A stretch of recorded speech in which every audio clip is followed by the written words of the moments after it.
เมืองปทุมพรแขวงจำปาสักได้จัดพิธีประกาศสร้างตั้งตาแสงนำอ้อมอย่างเป็นทางการเพื่อแนใส่ปรับปรุงกงจักการจัดตั้งและยกระดับประสิทธิภาพการคุ้มครองบริหารรัฐให้มีความเข้มแข็ง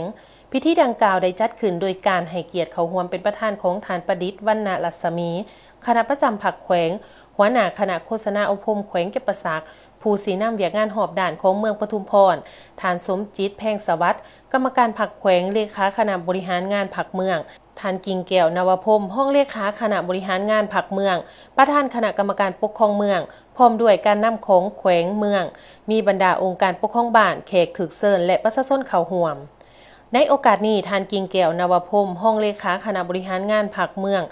ประธานคณะกรรมการปกครองเมืองได้รายงานการกระเกียมความพร้อมซึ่งให้รู้ว่าตาแสงนำอ้อมเมืองปทุมพรมีที่ตั้งสำนักงานอยู่บ้านนำอ้อมโดยนำใส่ห้องการจุดซุ้มนำอ้อมเป็นบอนประจำการและเฮ็ดเวียกขององค์การปกครองตาแสง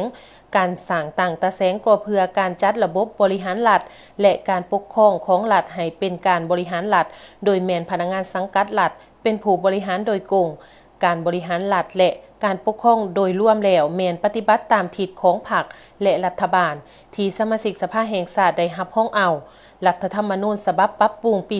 2025และกฎหมายการปกครองท้องถิ่นฉบับปรับปรุงปี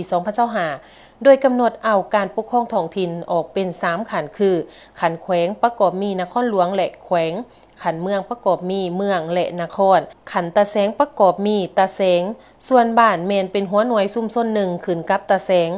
สงนำอ้อมมีเนื้อที่ทั้งหมด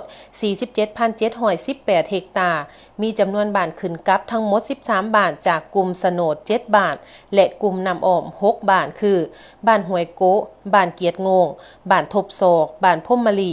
บ้านสโนดบ้านหน้าทงบ้านทงผะบ้านนำอ้อมบ้านเลาหยาบ้านสมสุขบ้านหน้าบอนบ้านน้องเอกบ้านห้วยตอนมีจำนวนพลเมืองทั้งหมด 9,458 คนยิ่ง